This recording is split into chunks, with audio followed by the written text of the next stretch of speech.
Boa noite a todos. Estamos juntos para mais uma semana dos nossos estudos do Livro dos Espíritos. Juntos sempre às terças, quartas e quintas, né? Nós estamos estudando o capítulo 8 da segunda parte do Livro dos Espíritos. Esse capítulo fala da emancipação da alma. E nós estamos agora praticamente no final desse capítulo 8, estudando acerca do êxtase. Vamos lá. Na questão 442, Kardec pergunta: se deixasse o estático entregue a si mesmo, poderia sua alma abandonar definitivamente o corpo? É muito interessante isso. Basicamente, para que a gente possa entender o teor das perguntas de Kardec nesse subtítulo sobre o êxtase, é preciso que a gente faça um pequeno resumo das diferenças entre o sonambulismo e o êxtase. Bom, basicamente, o sonambulismo, que nós já estudamos, ele é natural, pode ser espontâneo ou pode ser provocado por uma indução magnética. Via de regra, o sonambulismo, aquele que é o sonambúlico, né? Que para nós hoje em dia a gente fala médium de desdobramento, ele tem em si, íncito, nessa faculdade, a de desdobrar-se a clarividência, ou seja, ele pode visualizar, né, viver temporariamente no plano espiritual. Então, seu corpo fica adormecido e o espírito, claro, com o perispírito, né, com o corpo espiritual, experiencia na erraticidade. E então o espírito possui visão, percepção daquilo que ele encontra no mundo espiritual. Além disso, o sonâmbulo,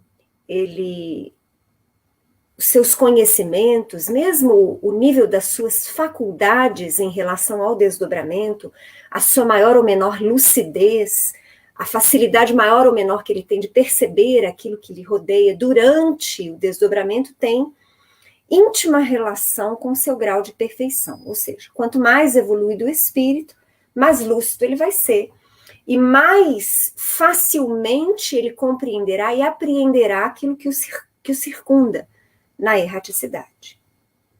Ele sente também, o médium em desdobramento, ou o sonâmbulo, ele sente as influências da atmosfera moral que o envolve, as percepções.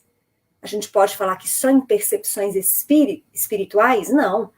Nós vamos lidar muito com os fluidos magnéticos, uma vez que nós vibramos e recebemos vibrações de outros espíritos encarnados e desencarnados. Então, o espírito desdobrado também percebe estes fluidos, estas energias ambientes, de cunho moral elevado ou de cunho moral inferior. E, finalmente, nós vamos ter que no sonho e no sonambulismo o espírito passeia, ele viaja, ele experiencia pelos planos da erraticidade próximos à Terra. Ou, em outras palavras, ele passeia pelos mundos espirituais mais próximos àquele em que ele se encontra encarnado. Muito bem, então essas características gerais do sonambulismo. Em relação ao êxtase, nós vamos ter, primeiramente, que o estático, porque é assim que a gente fala, né? Que é o espírito ou o homem, né? O médium estático, ele tem uma independência da alma que se manifesta de modo mais sensível. Praticamente, quando o estático está nesta crise, né? Ou nesse desdobramento mais aprofundado, nós podemos entender dessa forma, mais sensível, praticamente o seu corpo mantém unicamente a vida orgânica, ou seja, ele não vai estar interagindo, ao contrário do sonambulismo ou da mediunidade de desdobramento, que ela pode, e muitas vezes é utilizada, nas reuniões mediúnicas, né? Na qual o médium, seu espírito em desdobramento, seu corpo físico relata para os companheiros do grupo espírita mediúnico, né? Tudo que ele está percebendo, está vivenciando na realidade. Isso não acontece durante o êxtase. O corpo do estático ele fica parecendo quase que aniquilado, só a vida orgânica permanece. A lucidez do estático também acompanha a sua evolução. Quanto mais evoluído o espírito, mais lúcido e maior compreensão das suas experiências durante a crise do êxtase ele vai ter e ele vai trazer. Mas aqui a gente vai entrar numa coisa muito interessante, que é basicamente, a meu ver, a diferença principal entre sonambulismo e êxtase. Nós falamos que tanto no sonho quanto no sonambulismo, o espírito, né, ou médium desdobrado, ele vai experienciar pelos planos espirituais mais próximos à Terra, esse plano material onde nós nos encontramos encarnados. Já o estático, não. O estático, por ele ter essa faculdade mais sensível, ele pode desdobrar-se e atingir planos superiores. Então, planos astrais relativos a espíritos muito superiores a ele. Mas aí, via de regra, é uma característica que nós vamos ver nesse estudo, né? Ele não tem permissão para ficar lá sempre, não. É como se ele recebesse uma permissão, um visto de turista. Eu já comentei isso aqui antes, né? Então, o estático, ele, via de regra, ele observa este plano superior ao qual ele foi atraído. Então, seu desdobramento mais sensível, sua faculdade, faz com que ele possa, então, ser levado às zonas espirituais bem mais superiores, mas lá ele não trabalha. Ele raramente interage, ele observa. Mas nessa observação ele se encanta, ele se extasia diante da beleza, da harmonia, do equilíbrio que ele não só visualiza, mas que ele sente. Então ele ouve, né, músicas divinas, ele vê paisagens belíssimas, espíritos, não só belos, mas que emanam bondade, amor, harmonia, luz. E ele se encanta com isso. Então, basicamente, o sonâmbulo não consegue esse desdobramento, né, no qual se visualiza planos muito superiores. Essa é uma característica do estático. Então, vamos lá. Nessa questão 442, Kardec justamente pergunta sobre isso, quer dizer, porque via de regra, eles, pelo menos que você pode perceber do estudo do Livro dos Espíritos, isso deveria acontecer, nas características desses médiums estáticos, sempre ficava alguém auxiliando, chamando ele de volta, vamos dizer assim. Fulano, vamos voltar, vamos retornando, né? Já está na hora de retomar o seu corpo. Então, Kardec pergunta nessa questão, né? Se nós deixássemos o estático, né, entregue a ele mesmo, quer dizer, só ao sentimento da experiência que ele está tendo, se o seu corpo físico poderia morrer. Porque o que geralmente os estáticos revelam é quando eles estão admirando e sentindo as belezas desses planos muito superiores, eles não têm vontade de voltar. Eles percebem a temporariedade do mundo físico, da encarnação, e eles se encantam tanto, eles se acham tão enlevados, que se eles pudessem, eles gostariam de lá permanecer, abdicando por completo da presente encarnação, o que fatalmente acarretaria a morte do corpo físico. Então, Kardec quer saber isso. Se não tiver ninguém para chamar o estático, né, para alertá-lo durante essa crise do êxtase, se ele realmente pode partir, né, quer dizer, seu corpo morre porque o espírito não quer mais voltar. Essa é a pergunta de Kardec.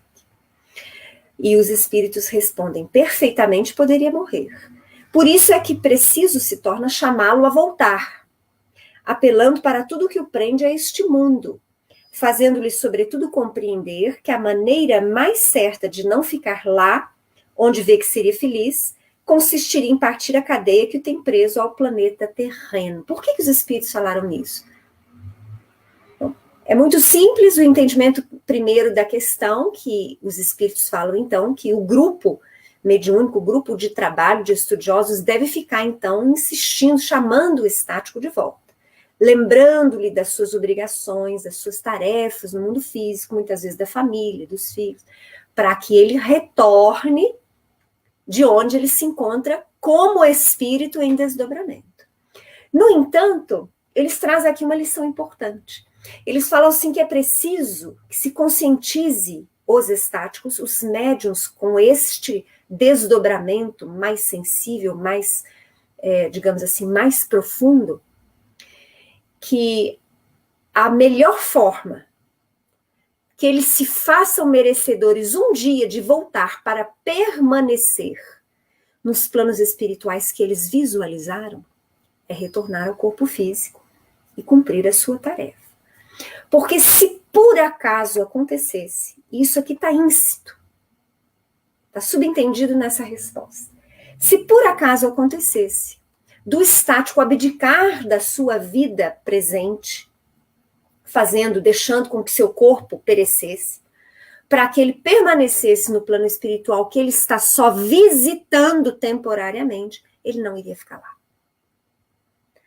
E talvez por abdicar da sua tarefa reencarnatória, ele poderia ser atraído para zonas espirituais infelizes, como talvez um suicídio inconsciente.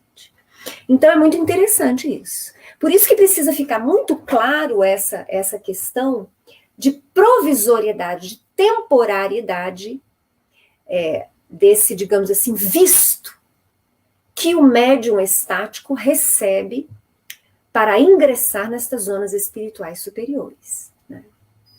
Veja só, vocês vão me perguntar, mas e o sonâmbulo, o médium de desdobramento, ele também não recebe esse visto temporário?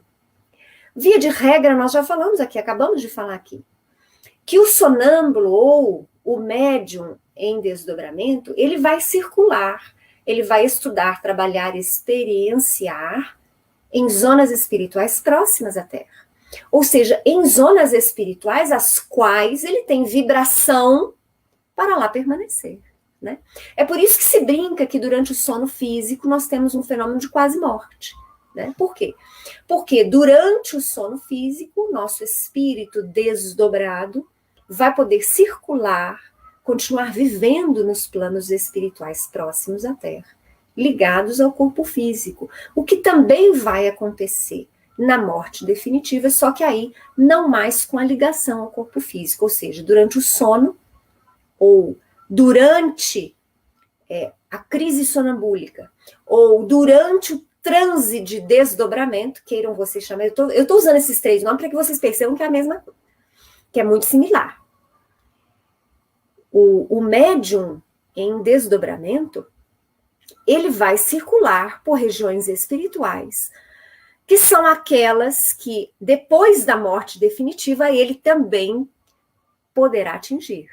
Se ele for, por exemplo, um médium de trabalho, né, que auxilia em atividades socorristas os espíritos desencarnados, ele vai poder, por exemplo, nestas atividades, nestes estudos e nestes trabalhos, né, visitar junto à equipe desencarnada, muitas vezes zonas espirituais inferiores, mas ele vai e ele volta, ele tem acesso. Mas a umbral, digamos assim, médio e alto, que é esse, via de regra, que combina com a nossa evolução mediana, lembremos, por exemplo, que a colônia de nosso lar vai estar localizada no umbral alto, quer dizer, numa zona intermédia, mas ainda umbral. Estas zonas espirituais, nós sintonizamos com elas, então não tem muita surpresa. O estático é diferente.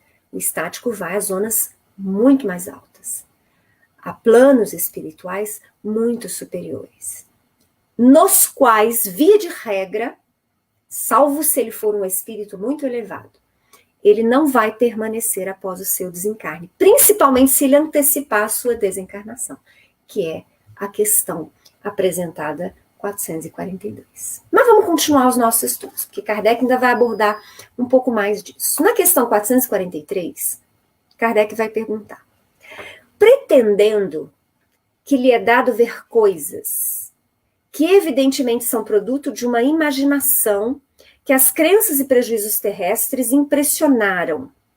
Não será justo concluir-se que nem tudo que o estático vê é real?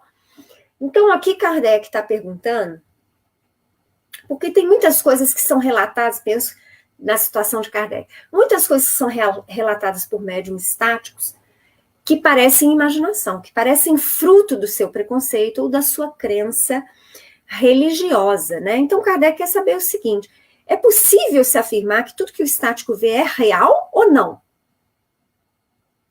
Eles respondem, o que o estático vê é real para ele. Mas como seu espírito se conserva sempre debaixo da influência das ideias terrenas, pode acontecer que veja a seu modo, ou melhor, que exprima o que vê numa linguagem moldada pelos preconceitos e ideias de que se acha imbuído, ou então pelos vossos preconceitos e ideias, a fim de ser mais bem compreendido. Neste sentido, principalmente, é que lhe sucede errar. Vamos dar 2 exemplos práticos acerca dessa resposta que os espíritos trazem. O estático, ele ainda é um espírito encarnado, então ele ainda sofre influência da matéria. E quando nós falamos em influência da matéria, nós não estamos falando tão somente das limitações que o próprio corpo físico impõe, por exemplo, para as faculdades espirituais, que é uma realidade. Mas nós estamos falando também da influência das crenças, a influência da educação da época em que o espírito se encontra encarnado, influência que abrange inclusive a religião, os conceitos que ele traz, arraigados como homem encarnado. Como homem encarnado. Então, muitas vezes, aquilo que o estático descreve é fruto, quer dizer, ele se utiliza de linguagem, de palavreado, em consonância com as impressões, com as suas crenças, com aquilo que ele compreende e entende. Né? Vocês vão se recordar, quem está comigo estudando o Livro dos Espíritos, desde a primeira parte, que os espíritos falam, desde o início, da dificuldade que muitas vezes eles têm, e efetivamente as têm, de muitas vezes trazer revelações ou esclarecimentos novos. Então, da dificuldade que eles têm, dada a pobreza da nossa linguagem, isso eles falam. Mas dado, inclusive, ao fato de que muitas vezes aquilo que eles querem nos informar acerca, nós não temos parâmetros. Eles não têm imagens similares que possam nos fazer compreender aquilo que há lá e que não tem aqui. Então, a dificuldade de se falar de planos espirituais superiores, daquilo que você vê, daquilo que você sente, daquilo que você presencia em planos espirituais superiores, é que nós não vamos encontrar imagens similares ainda no nosso plano carnal, porque estamos num mundo de provas e de expiações. Venhamos e convenhamos, a nossa matéria é por demais densa, bruta e imperfeita. Então, vocês imaginam a dificuldade dos médiuns estáticos trazerem muitas vezes descrições da natureza, da música, da beleza, daquilo que eles sentem, quando eles não têm comparativo para nos descrever. Então, essa é a dificuldade. Então, muitas vezes, os médiuns estáticos, eles vão nos fazer descrições baseadas naquilo que eles compreendem, então baseados nas suas crenças, no seu linguajar, ou muitas vezes também baseados naquilo que a cultura da época compreende, aquilo que os homens da época compreendem, aquilo que a linguagem permite expressar. Vocês querem ver um exemplo dessa limitação? É o Apocalipse, do apóstolo João. Quer dizer, João foi levado a um tempo futuro, ele teve acesso ao futuro possível da humanidade, mas dentro daquilo relacionado ao futuro que João estava vendo, ele não tinha parâmetros como nós os temos hoje para dizer há 2000 anos atrás. Então, daí, por exemplo, ele falar de pássaros botando ovos de fogo, e hoje a gente compreender que a imagem que ele trouxe era referente aos aviões bombardeios, quer dizer, aviões que soltam bombas incendiárias, né? Ovos de fogo, pássaro. Mas não tinha avião, como é que ele podia falar avião há 2000 anos atrás? Então ele se utilizou da linguagem que ele tinha acesso, que lhe era característico, de uma imagem aproximada para que ele pudesse descrever para si, para aqueles que com ele habitavam há 2000 anos atrás, aquilo que ele estava vendo relacionado ao futuro. Então, é mais ou menos isso que acontece em relação aos estáticos, né? Então, os espíritos falam, tudo que ele vê é realmente real, que ele vivencia é real para ele. Mas nem sempre a descrição das suas experiências são comprovação absoluta da verdade, justamente porque falta muitas vezes linguagem, às vezes ele está acessando o movimento futuro, acessando planos espirituais. Quando eu falo acessando um movimento futuro, é porque necessariamente os planos espirituais superiores, eles estão à nossa frente. André Luiz, no livro Nosso Lar, ele vem dizer mais ou menos, naquela época, em 1934, 37, não sei quando foi a publicação do Nosso Lar, já me falhou a memória agora. Ele veio dizer que a colônia de Nosso Lar estava em relação ao mundo mais moderno, digamos assim, daqui do plano material, né? A nível de tecnologia, de engenharia, de medicina, mais ou menos 50 anos à frente. Então, vocês imaginem isso só a nível de tecnologia. Nós não temos parâmetros para averiguar esse avanço. Então, vocês imaginam o acesso, e isso nós falamos de Nosso Lar, volto a dizer, que está localizado no umbral alto, ainda é umbral. Então, vocês imaginam a descrição de sociedades, de colônias e de planos espirituais muito mais acima, muito mais elevados, com espíritos bem mais superiores que nós mesmos. Então, o médium, ele vai ter muita dificuldade de descrever tudo aquilo que ele vê, né? Tudo aquilo que ele sente. Bom, vamos lá. É por isso, e aí Kardec, os espíritos terminam a questão dizendo isso, por isso que é muito fácil para ele errar, né?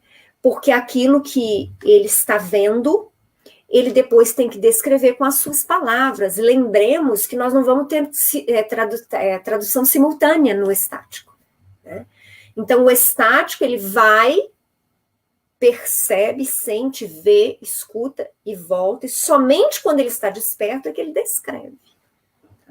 Baseado naquilo que ele se recorda e baseado nas suas concepções. Questão 444, pergunta Kardec. Que confiança se pode depositar na revelação dos estáticos? Interessante, porque baseado na questão anterior, eles afirmam que o que o estático vê é real, no entanto, ele se deixa, abre aspas, contaminar, fecha aspas, pelas suas concepções pessoais. Então, agora ele quer dizer o seguinte, Kardec pergunta, é confiável ou não? Eles respondem, o estático está sujeito a enganar-se muito frequentemente, sobretudo quando pretende penetrar no que deva continuar a ser mistério para o homem. Porque então se deixa levar pela corrente das suas próprias ideias, ou se torna joguete de espíritos mistificadores, que se aproveitam da sua exaltação para fasciná-lo. Então, aqui nós temos algumas informações bastante interessantes. Primeiro, nós precisamos voltar a entender, no começo do nosso estudo, sobre a crise do êxtase, que o médium estático, esta característica, esta faculdade de um desdobramento, né, digamos assim, a uma distância maior, não é sinal de maior elevação do espírito. Então, mesmo entre os médiuns estáticos, nós vamos ter espíritos mais ou menos elevados. Raramente nós vamos ter espíritos inferiores, penso eu, porque não acredito que eles, em desdobramento, pudessem alçar voos espirituais para zonas muito elevadas. Então, nós vamos ter aí espíritos medianos para um pouco melhores. Elevados no caso de espíritos missionários reencarnados na Terra. É preciso que se coloque esse ponto. Então aqui, Kardec não, os espíritos dizem que ele pode se enganar frequentemente, porque muitas vezes aquilo que ele está vendo, aquilo que ele está presenciando, aquilo que ele escuta, nem tudo pode vir a ser revelado, vamos dizer assim, de forma clara aos encarnados. Primeiro, por conta da limitação da nossa linguagem, vamos ressaltar novamente. Segundo, porque tudo o que ele vê, o que ele sente, o que ele percebe, está tomado pelas suas impressões pessoais, pelas suas conceituações, pelas suas crenças. E terceiro, porque muitas vezes o futuro, vamos dizer assim, se encontra determinadas características vedado ao acesso do mundo físico. O que seria isso? Eu não sei.